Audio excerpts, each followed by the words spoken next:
All right, I think we are ready to get started. So hello everyone, good morning, good afternoon. Thanks for taking the time out of your busy schedules to join us for this webcast. Today we'll be discussing three-way trust and how security can enable the world of digital transformation.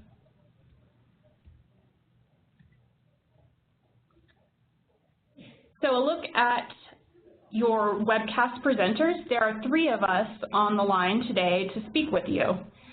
My name is Becca Parks. My picture is obviously there in the middle. I am on the security product marketing team here at CA, and I focus specifically on RapidApp Security.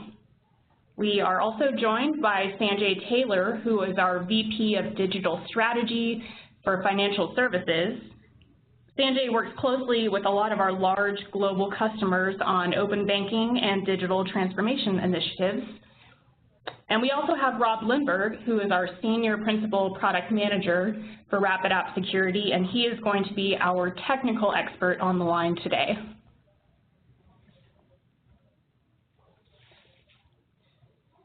So a quick look at the agenda for today. I really see this as being broken down into three different sections.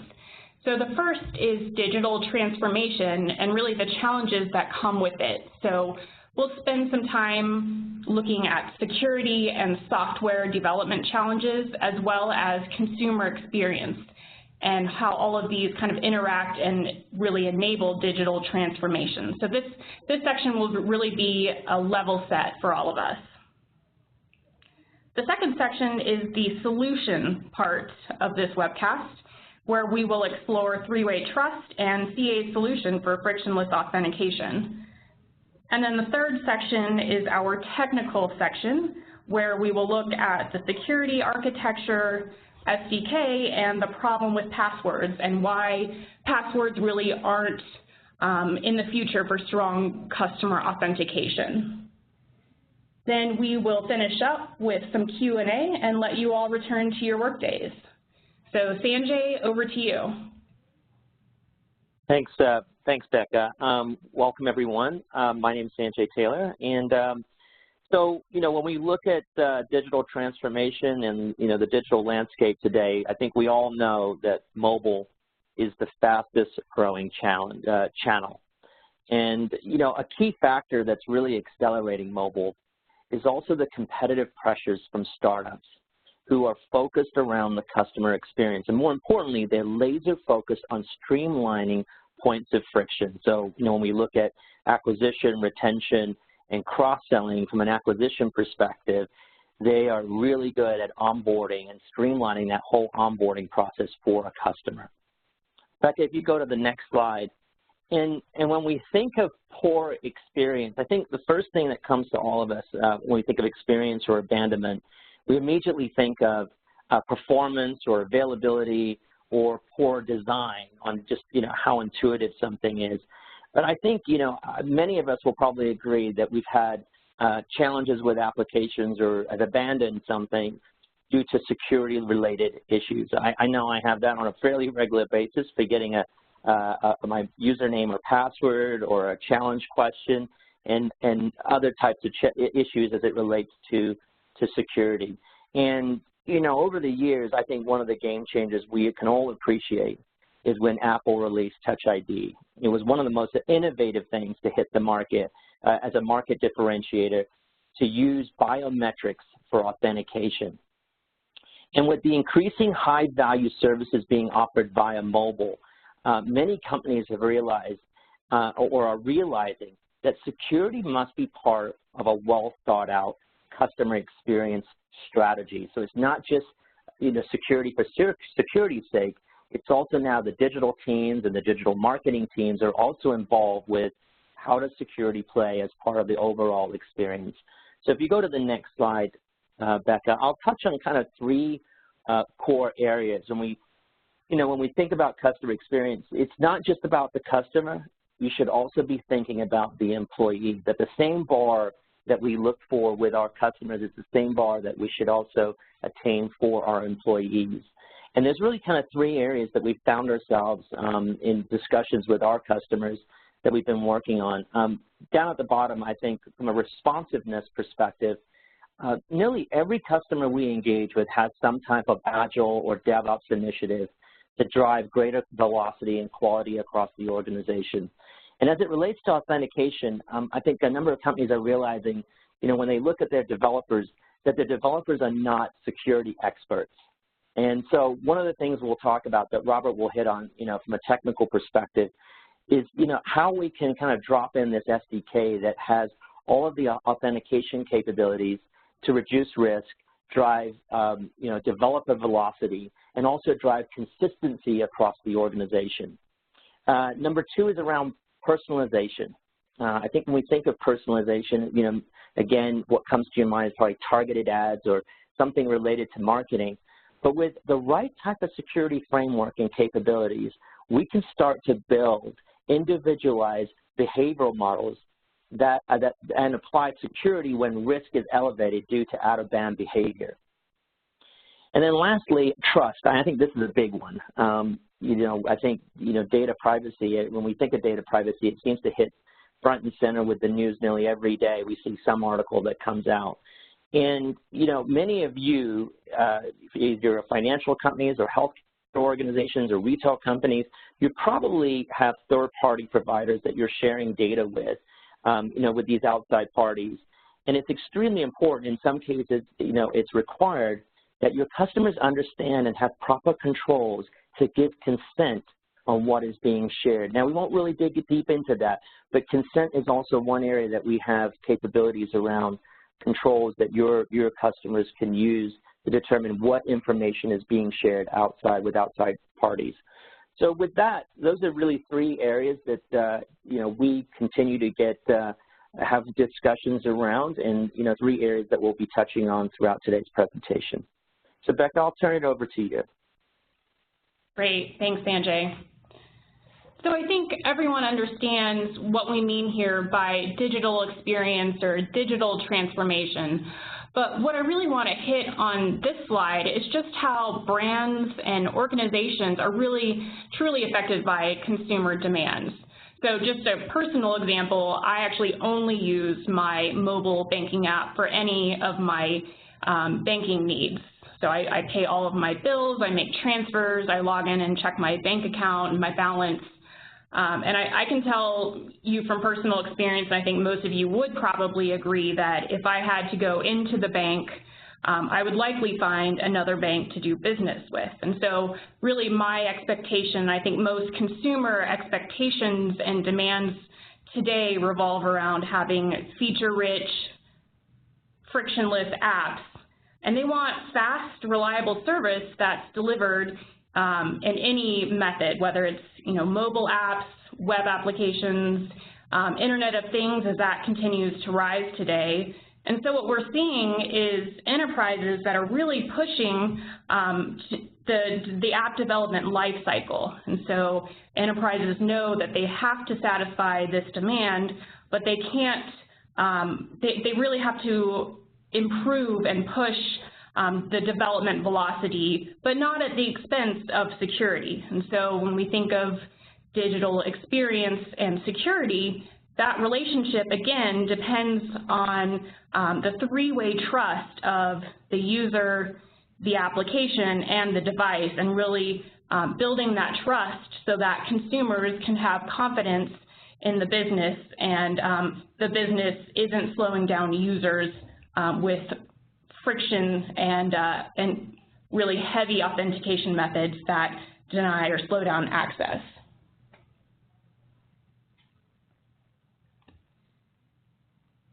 So some of the software development challenges, again, I'm sure most of you or all of you are very familiar with the three kind of circles that we see here on this slide: convenience, velocity, and security. So we all know, again, that users need convenient access.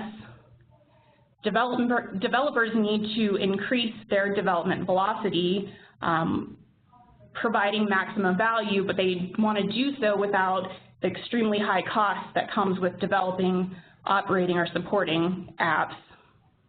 And then the business needs to meet their audits and compliance requirements in order to maintain their security. And again, all of this comes with trust, right? So ensuring trust in the user, the application, and the device, and the communications between those three.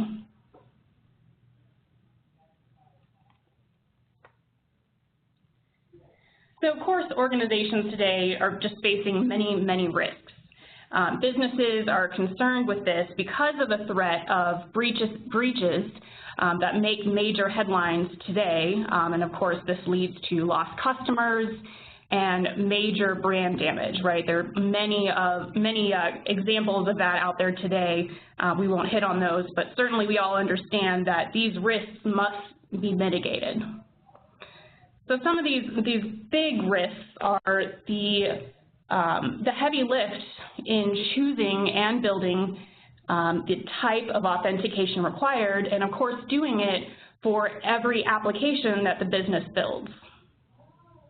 Certainly there's always the potential that sensitive customer information gets exposed, and so organizations are constantly working to make sure that that sensitive information doesn't have or is mitigated exposure. And right, there are many points of exposure, so this is where we really come back to the need to verify that the right person is using the right app on the right device. And unfortunately, there's always the possibility of compromised devices, as well as session hijacking and account hacking. But when we think about addressing these risks, we really need to make sure that we aren't disrupting users. So again, a personal example, I've gotten locked out of one of my investment accounts about 7 times now because I couldn't remember my password, and I would try to reset it, and I'd have to go through lengthy authentication and security questions, and I would fail. And so I pretty much just ended up not using the app anymore. And so again, as organizations think about all of these fraud, theft, data privacy risks, it's really about balancing, addressing these security concerns, but also continuing to provide a really frictionless authentication method for users.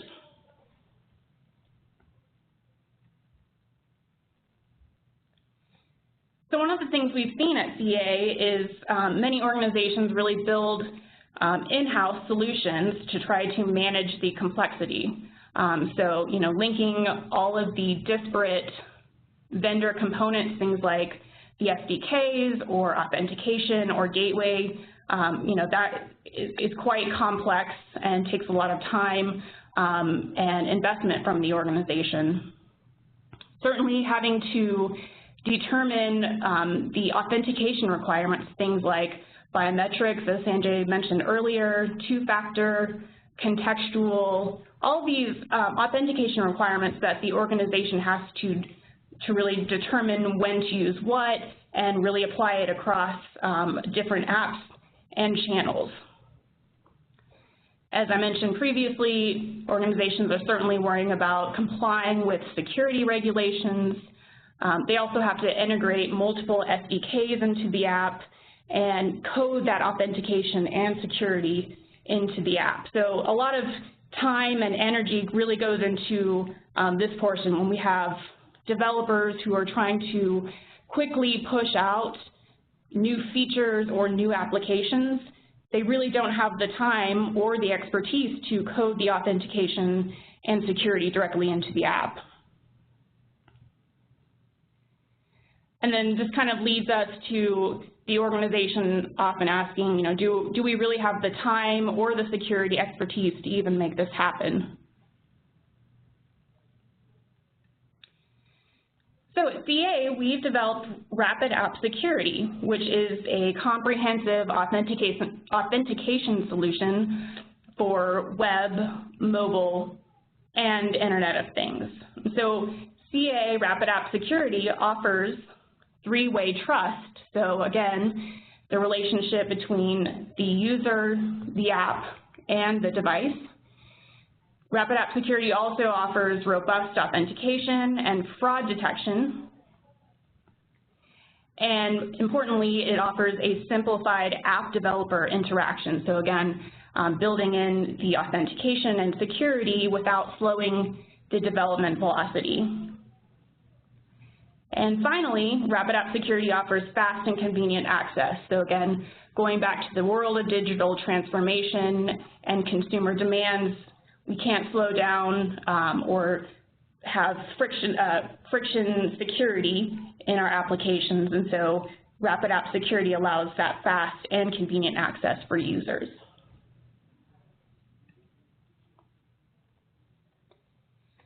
So looking at the value to the business, this three-way trust really allows users to access the high-value services with confidence. And so by establishing trust, you can identify the user, the app, and the device. And you can learn and track the relationship between the three entities and elevate authentication when access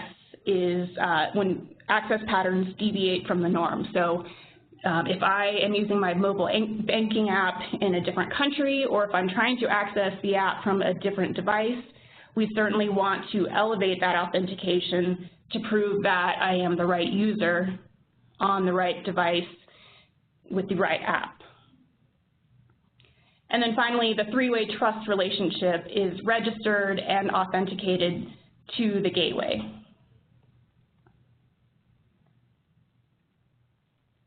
So with that, I'm going to turn it over to Rob for our technical section. Rob, take it away.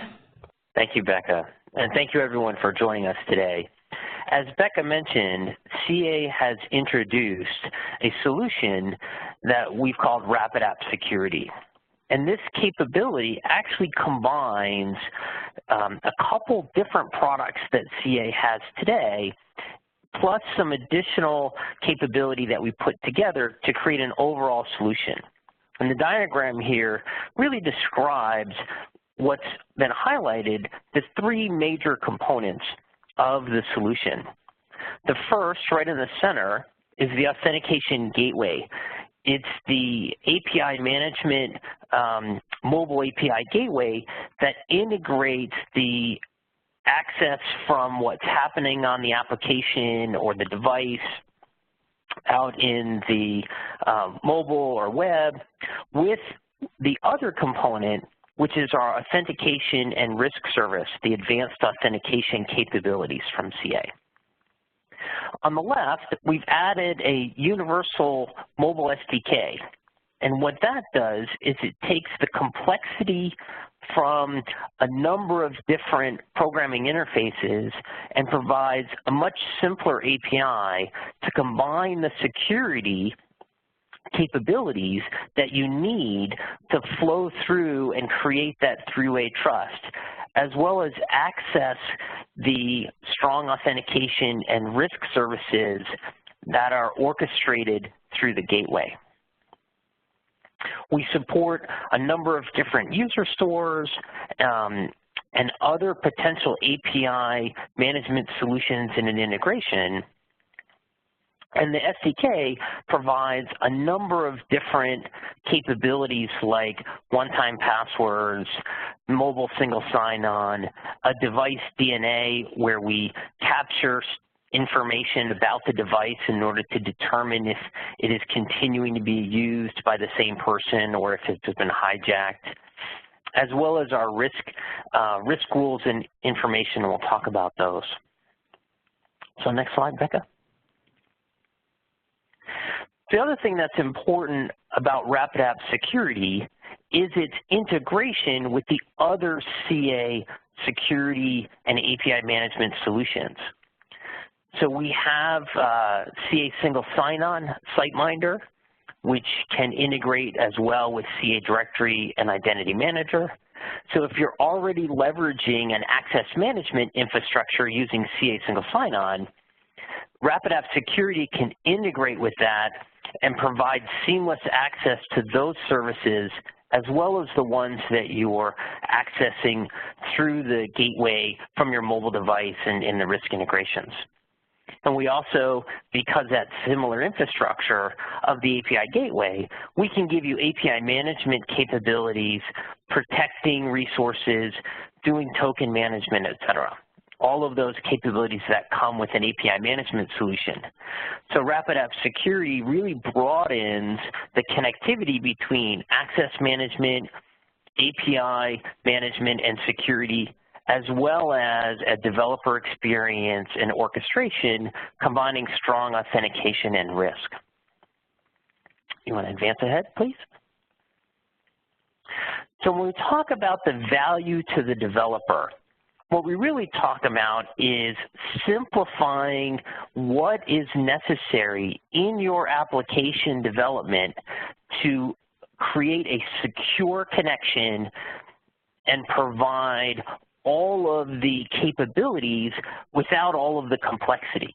So in the diagram, we're kind of showing you all of the calls behind the scenes that if a developer were to build this solution on their own, they would need to call, and all of that has been reduced to a single programming interface that shields the developer from understanding all of the complexity of integrating the various components and leaves it to just one entry point. I think we can go ahead.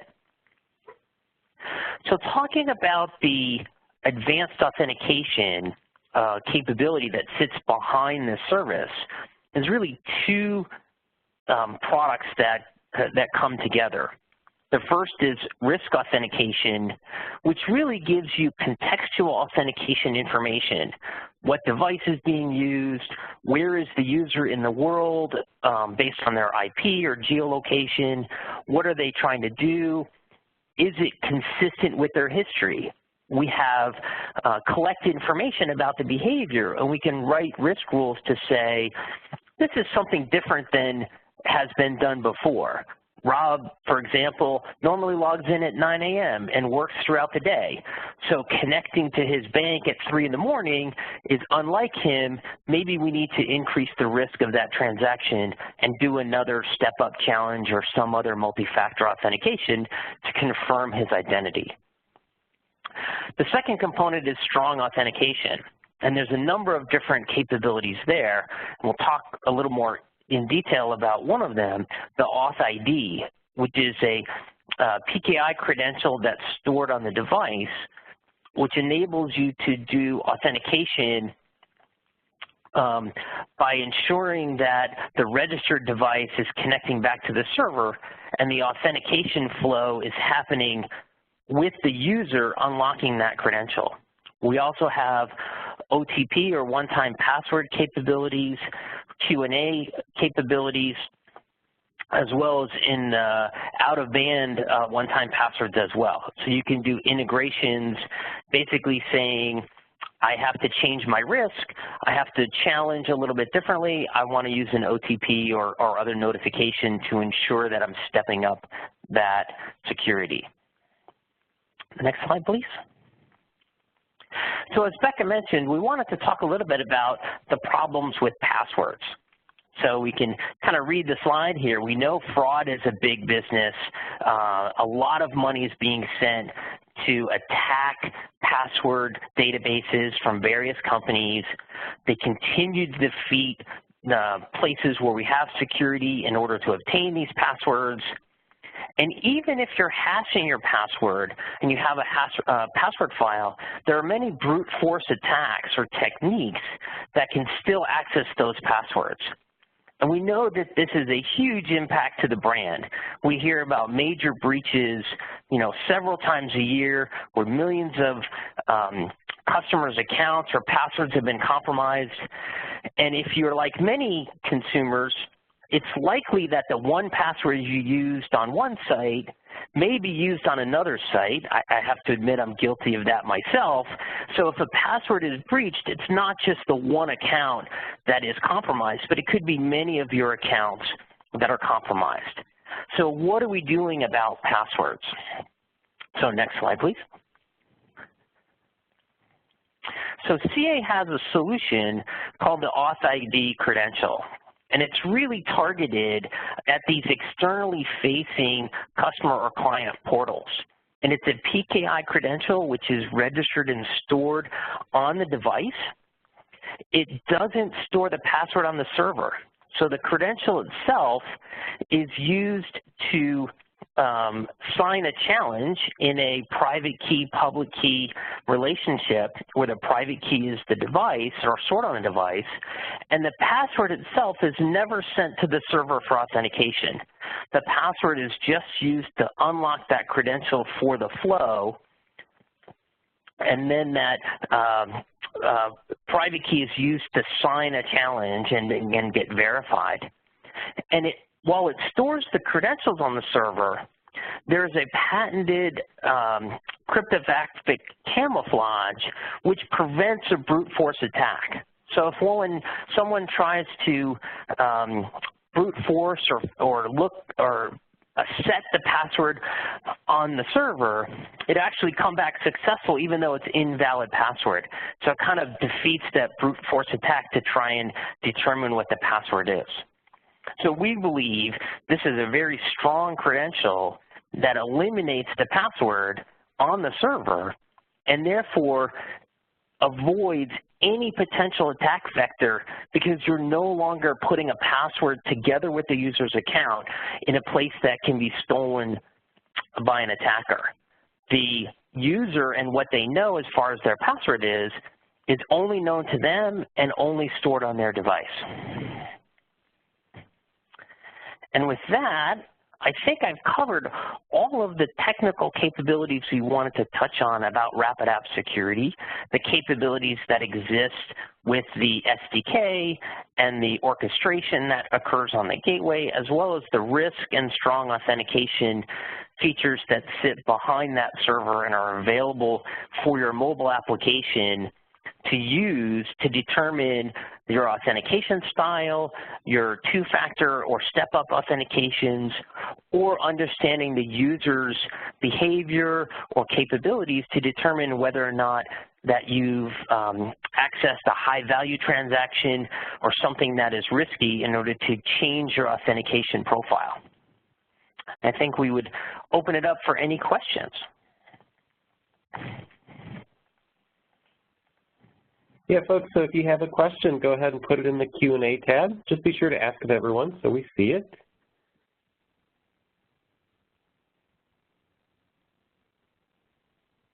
Let's give it a minute here for folks typing. Sure.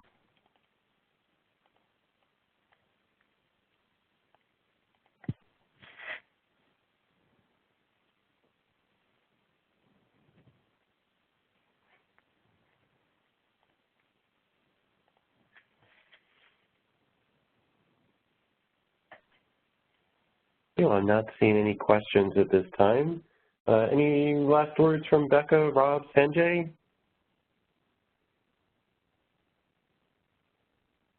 No, nothing else. We just wanted to say thank you again to everyone for joining. We appreciate you taking the time to listen to our presentation, and we will certainly be having more of these in the future and hope you can join us again. Thank you, everyone. Well, actually, there is one question that just came in from Bhaskar. Oh, fantastic. Yeah, so the question as I read it is, can the solution be limited to a single factor authentication and not include risk and strong authentication? It can, for sure, and it's certainly up to the developer to connect that integration. We have a number of different authentication modes that you can use. We certainly recommend the strong authentication flow because it eliminates, as I just said, eliminates the password and that vector of attack. And the risk capabilities are there to use. We believe it's important the device DNA capability is kind of baked in as well to determine whether or not that user is connecting with that same device.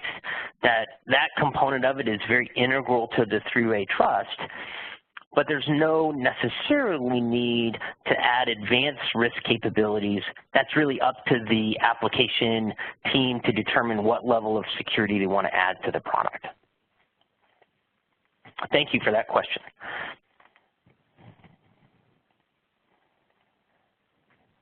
Any other questions, folks?